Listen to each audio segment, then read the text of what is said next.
Is what we want one of these days is we're just going to do all bluegrass versions of the songs. It's all bluegrass covers of classic rock. So yeah, that would work. That was awesome, guys. So I want you to think about this song, Power of Love. I particularly chose it because, we tend to think of all of these things as something other than, right? Something we want, something we don't have, something we do have, something we're sort of a victim to or winner of. We tend to see it as something other than. So I want you to think of love instead of being an emotion. I want you to think of love as choice. And what's the power of choice? Because really that's what love is. Love is choice. Not simply choosing to love other people, but choosing to see the whole reality that we live in differently as one which is grounded in love. So that's where we're going with this. We want to think about envy. So I have a quick story to tell you, just because it's always fun to open up with one of these kind of things. So there were these two people that lived near each other out in the country. There was this poor woman who was a farmer. She was a widow, lived by herself, and she didn't have much, just had a little hut and just a little bit of land. Lived next door to a larger ranch, and this ranch owner, who was quite wealthy, had a lot of stuff. But he couldn't help but notice every morning she would come out, and she had this this lantern, looked like a genie kind of lantern, something Middle Eastern, Arabian, and she would wipe it off with a cloth every morning, and when she would, this spirit-like thing would come up out of this little this lamp and would say, "What would you like? I'll grant you your wish." And she said, "I'd like some hot tea." And so, sure enough, she got some hot tea. And this would happen every day, something like this. She would ask for tea, she would ask for coffee, and she didn't seem to want much. But the wealthy rancher was thinking, oh my gosh, think of the power she's not using. She's missing out on all of this. And so being very clever and being envious as he was, he went over one day and he offered her his ranch. He said, "I'll give you my land, I'll give you my house, and I just want the lamp. The magic genie lamp." And she said, "All right." And so she gave it to him. She moved over and moved everything into the ranch house. The next day, though, that wealthy man, he got out and he started rubbing the lamp. And then sure enough, the genie came out. "What would you like?" And the guy said, "I want lots and lots of gold." And he said, "Oh, I'm sorry, all I serve is coffee and tea." Okay, anyway. So last week, I'm just going to raise my hand here, and we'll just figure this out as we go. Whenever I raise my hand, we go to the next slide, right? That will work? Okay. So what we're talking about, this whole series, is really this idea of the hedonic treadmill, which I mentioned last week, and people were like, "What's that hedonic? What does that mean?" Well, basically, we're talking about happiness, right? We're talking about how we get happiness. That's what we all want in life, is this sense of stability, this sense of connection, this sense of happiness, calm, and a sense of joy and delight. We measure that in different ways, of course. And that's where we get into trouble, I think, sometimes. So this hedonic treadmill is this idea that we're chasing after something. And I'll explain it a little bit more in just a minute, but each of the 7 sins, if you think about it, is really kind of a reaction or a definition maybe of this idea of hedonic treadmill. We're not getting enough. We're jealous. We're envious. We're angry. We're gluttonous. We're pride. We're proud. I mean, all these things sort of relate to this idea that we're on this treadmill. And what the irony, of course, is that it's a little bit like we're running along with a carrot in front of us, right? But we can't ever get the carrot. Nonetheless, though, we're still looking for it. And so when we finally think we have the carrot, it's never enough. We want the next thing. Like as the song by Tracy Chapman, "Mountains of Things." So there's a great Spanish proverb. It goes like this: "Envy is thin because it bites, but it never eats." Envy is thin because it bites, but it never eats. So the irony of this idea of the hedonic treadmill is this idea. Actually, let's go on to the next one.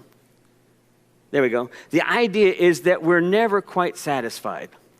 So we strive for something else, and then we enjoy it, and then we adapt. It's called hedonic adaptation, which we talked about last week when I talked about the tailwinds that are there to help us. We hardly ever acknowledge them. We're always geared towards the obstacles. We're always geared towards something that seems to be missing.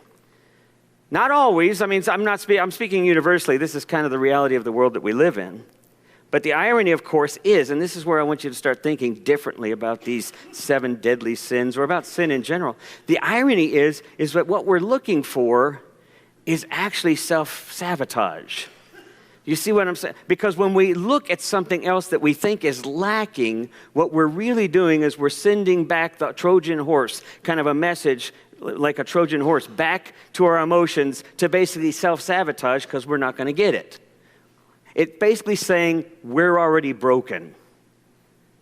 When we start looking outwardly, we're already saying we're broken. We just need that. But every time we do that, every time we look out there, every time the jealousy, every time the envy, it's always a matter of not recognizing we're really saying we're broken. And then we just keep self-sabotaging that. This is what the elder son was doing, if you think about it. The elder son was he was unable to recognize the ground in which he stood, the ground of love in which he stood. I mean, Jesus' message here was such an inclusive message that it includes all of those who've been disconnected, all of those who are marginalized, even those, as we say in the beginning of our welcome candle, come, even if you've broken your vows 1,000 times, come yet again. This is not a caravan of despair. What a great poem from the mystical poet Jalaluddin Rumi, and from the Islamic mystical tradition. And here's Jesus saying the same thing. You're already included. Didn't you see that? Haven't you noticed that? That's what this parable is about. It's really about the elder son and how we miss that we are already sharing this ground of being with everyone else. So let's see this next image here. Isn't this pitiful? Isn't this just sad? I mean, it breaks your heart, doesn't it? Really? I mean, I look at that and I'm thinking like, okay, well, this just isn't fair. But it's the reality that we sometimes exist in. You know, that there's stuff we don't get and others have. And sometimes it feels, from the very earliest days. We had our grandkids over yesterday. I had kind of last-minute babysitting with them. And it was the funniest thing because I watched as the older granddaughter, she's 7 or 8, and she was playing with something. And then she gave it to her sister, who's about 3 now, almost 4. I think she just turned 4 now, yes. Anyway, so she turned 4 yesterday. So she gave something to her sister to play with, but as soon as her sister was having fun with it, what did the older sister want? She wanted it back. So then I just decided to mess with them, and I pulled out of my pocket a little coin. It's one of these gold copper coins, and I pulled it out, and I handed it to her, and I said, would you like to have that? And she said, sure. And of course, I shouldn't have done that, but that was what I did. And so rather than work out the situation, I gave that to her. Now what did the older sister want? She wanted to trade the toy back for the coin. And it was just this never-ending reality, right? This could go on all day until finally somebody would recognize and go, wait a minute, this is getting old. But a lot of times we don't recognize it. We don't realize that's the same thing going on. It's just getting old, but we don't realize it because our minds are geared towards the next obstacle and towards adaptation. And until we practice being more mindful, I mean, that's really part of the spiritual practice we talk about all the time in here, recognizing when these patterns show up. Until we can do that in a more disciplined way, then we're always on this treadmill. We're always kind of living out of this what I call a zero-sum reality. And it's really, I put this next one up here because I think last week I talked about how the hedonic treadmill really is the way in which we deal with the reality of life. I mean, if we really deal with the existential reality of our mortality, it feels like we need more, right? So we have so much trouble celebrating and living in the moment, and the anxiety which we live with. I have this vivid image of my brother and sister after our mother died coming to us, and we all kind of sat around, and it's a couple of weeks later, and we've gotten together, and we're kind of just smiling and talking, and then we get real quiet all of a sudden, as if we were all about to be on the same track. And then my sister looked at all the rest of us and said, "We're next." You know, it's like this conveyor belt, and the generation just in front of us has fallen off. We're next. And that reality kind of hits you smack in the face. But that's not what life is about. Although life is life and death, and it's a cycle and moves along, but that's not really what living fully is all about, living mindfully is all about. And I think one of the reasons why we find ourselves getting caught up in these kinds of disconnected practices, like jealousy or like envy. And come on, all right, I'm not going to ask for a show of hands. I did ask for this last time, I think about greed, and one hand went up. Thank you very much. And then how many of you, though, really experience envy from time to time? Oh, honesty today. Nice. Right, you know? I mean, we do. We just can't help it. There are times I look around, I realize, well, I'm just getting older. I wish I were younger now. I wish I knew what I knew back then, what I know now, right? I could love to do it all over again. I start thinking about what I'm not have, what I don't have, or what I lost. And I find this sense of envy. Envy doesn't have to always be about what someone else has either. It could be about an image, a story which we live by, but it's not our story. For example, even I look in the mirror more recently, post-pandemic weight gain, and realize my pants are tight. They didn't used to be tight. Why is this shirt so tight? I guess this is a medium. I thought I was wearing mediums just fine. My wife says, no, that's a large. That's the same shirt you've always been wearing. I mean, we start thinking about what's missing, right? We think about what we're lacking. And never mind whether or not it's healthy or unhealthy, it's more that image of that story that I envy, that I wish I had, or that I wish I had back.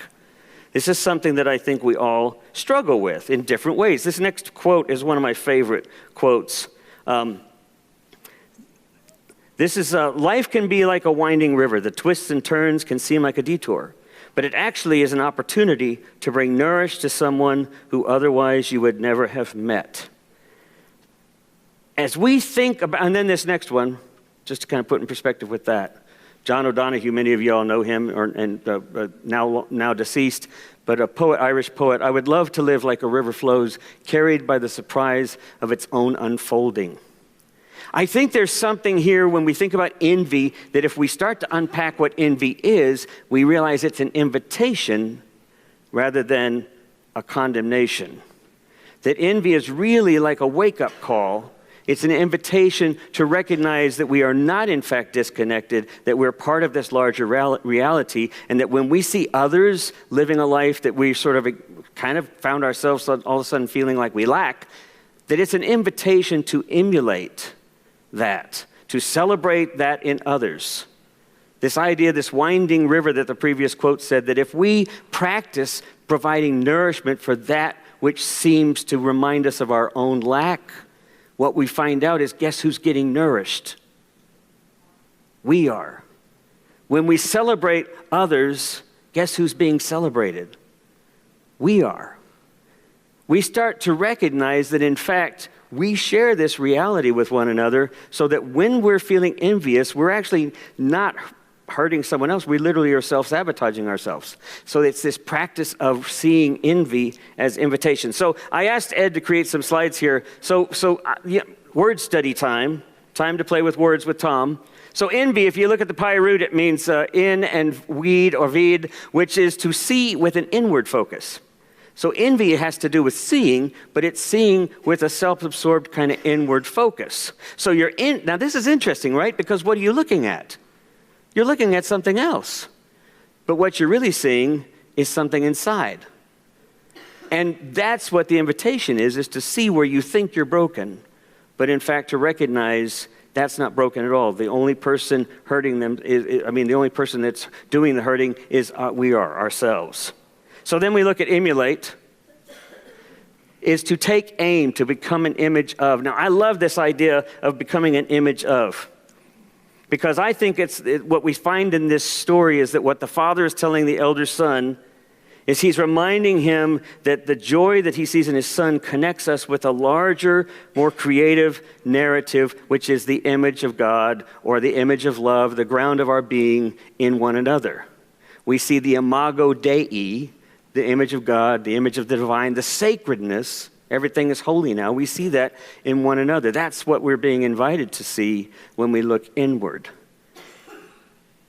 So the whole thing that I'm trying to engage us in seeing the virtues in these deadly sins is to see them not as bad, good, sin, guilt, but invitation into a wider understanding of our interconnectedness. Pride, the same way. An invitation to see what's connected and where we're living out of a narrative that's disconnected. So here's some ideas I want to share. 3 ideas, real quick. This is envy's invitation to emulation. All right? This is what I'm trying to get across. Everyone, number one, everyone is dealing with something difficult. And it's affecting everything. Everyone. At some point or other, we're all dealing with something. Someone cuts us off on the highway, and we're mad, and we're angry. We've already realized, we've already forgotten we're interconnected. Now, it's not whether or not it's wrong or right. That's not the point. That really isn't the point. Stop trying to make that the point. The point is we're not seeing how we're interconnected, and we use all sorts of things to basically reinforce this idea of disconnection. The point is that we're living in a narrative world where the narrative says you versus others, where it says enemies versus allies, good versus evil. There may be, in fact, bad things happening, and bad things happen to good people, but the bottom line is we have to be a part of telling a better story.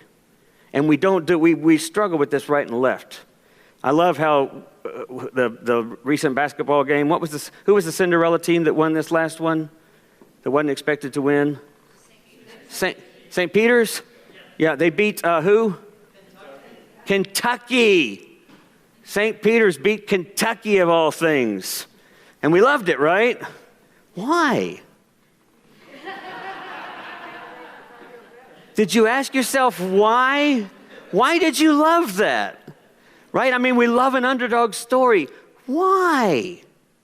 See, again, we have to ask ourselves, what kind of story are we telling? Now, true, it was fun to watch a good game being played, and we do enjoy to see people overcoming obstacles and such, but there's also this whole narrative that's in this divisive way on understanding ourselves in relation to others. So we love seeing underdogs win. Is there some sense that we feel at times we're kind of the underdog? We're kind of facing things that are difficult. We love to see this happen. I mean, when somebody tells me, for example, it's great to be a part of America because we are the envy of the world. Really? And I'm not talking about whether or not we're the envy of the world. I'm talking about, is that what you want?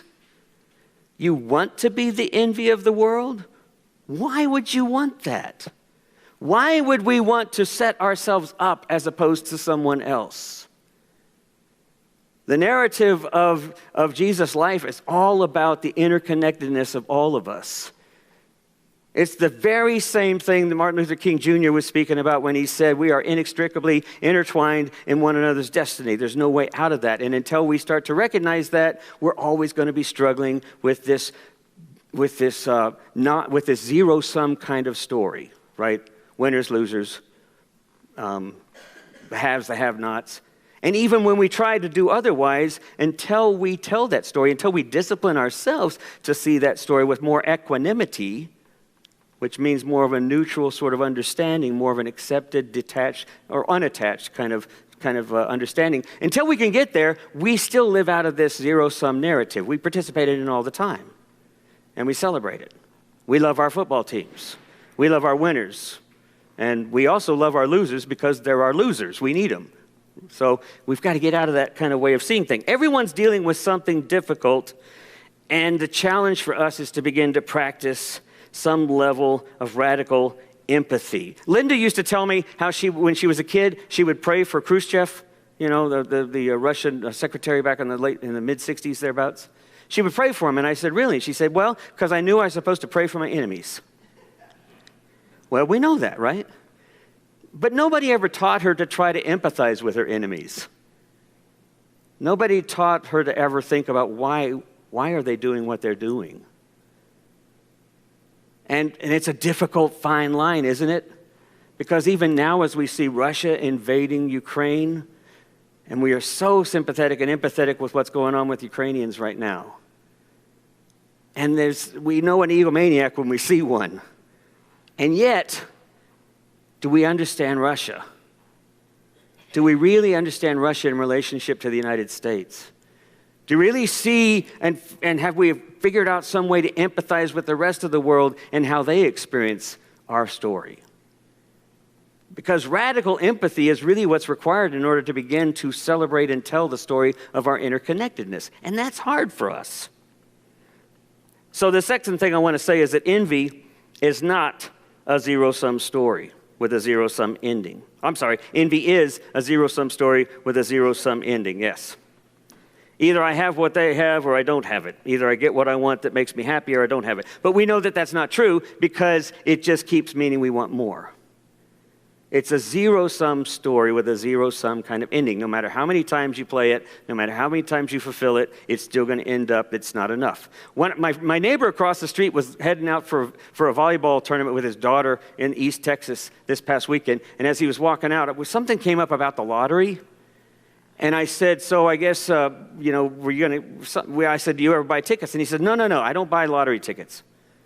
And I said, why not? He says, why would I want to play to lose? I said, what do you mean? He said, people who play only play to lose. I said, well, certainly that's not what people are thinking. He said, that's because they're not thinking. I mean, it's a poor tax, right? I mean, it's literally a poor tax. It's you don't play to win. I mean, I love that saying, well, you can't win unless you play. No, you can't. You can't win. I'm just telling you right here, you cannot win. The chance of you winning is so small, you're better off to just go, I can't win. But we keep playing it, right? We keep playing these zero-sum stories because we're envious. We've got this deeply seated envy in us that says our lives could be different, our lives could be more, or we would give more to the poor, we would give more to charitable causes. We have all these narratives that only if. That's envy. It's the zero-sum narrative that's keeping us on this hedonic treadmill rather than jumping off the treadmill and living in every life, every moment, mindfully celebrating others in order to cultivate our celebration. That's what it means to live into this universal love of God, is celebrating others, empowering others in order to experience our own celebration and empowerment. So this last one that I want to get across here, this last one is my path to greater happiness is inextricably intertwined in the path of those I envy. Next week, Kagan Parker, Daryl Parker's daughter. Some of y'all remember Kagan sang with the band. Next week, she's going to be joining us, and we're going to be talking about CRT. I didn't see any of that. I didn't see any gasp. I didn't see anything like that. Computers turned off immediately. We're going to talk about that because I don't think we understand it. Even us progressives, liberal-minded, whatever, I don't think we fully understand what that really critical race theory really means. And so next week, we're going to talk about how we look at the 7 deadly sins from a critical perspective like that, and what does that illuminate? Because a large part of critical race theory has to do with dismantling our orientation to zero-sum stories. Lou Adams, I've mentioned him before, the guy that used to direct the Pastoral Counseling Center at Bright Divinity School. When Linda and I were there, and we were studying how to be counselors, and he would supervise our sessions, and afterwards he'd say, what's going on there? And we would always miss it. He said, what's going on here is a power play. Because he said all relationships are about power. Subtle power, overwhelming power, from wars around the world to our average conversations and the difficulties therein that we have with the people, our spouses, our loved ones, friends, or strangers. It's always about, even envy, right, is a power play. The problem with that one is it's an empty power play, right? It's just vacuous. It's seeking power and empowerment where there's nothing there.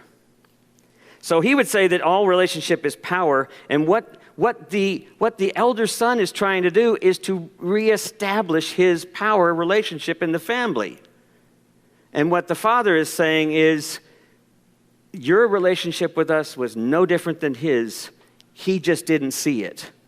Your younger son just didn't notice it, your younger brother. It was the same. It's still the same. It will always be the same. So until we can begin to tell that story, and practice this kind of mindfulness about when we see ourselves being jealous or envious or angry or even scared. See those as invitations to recognize our connectedness, to more mindfully get involved in where we are finding ourselves and how we might find ourselves emulating and celebrating. Now, emulating, when I say emulation, what I mean, of course, is not simply mimicking. I mean participating in others' lives in a way that further empowers them. Because then that's the only way that we begin to experience the same empowerment. So this last quote is one of my favorites, probably some of your favorites too. Whoever you are, no matter how lonely, the world offers itself to your imagination. It calls to you like the wild geese, harsh and exciting, over and over announcing your place in the family of things. Let me ask you this. As the band's coming up here, though, let me ask you this. How many of you notice the geese flying every night? I mean, really. Every night they fly over, and I look up there and I go, man, I want to be like that. I mean, flying would be cool, but what I really want to do is I want to be in that kind of relationship where I see everyone else with equanimity, with this participatory vision of a larger story that we all join in and all share in. And how can I be a part of that now to empower that story? How can we do that now? This is the challenge I think we find ourselves in. And it begins with us just beginning to realize how sometimes we get trapped in underdogs and winners and losers and them and us and right and wrong. Paying attention with a sense of empathy, trying to understand others is the first step towards this empowerment of one another. And it gives us this chance to create this kingdom of God that really is about kingdom and not kingdom. So, amen. Let's hear the song.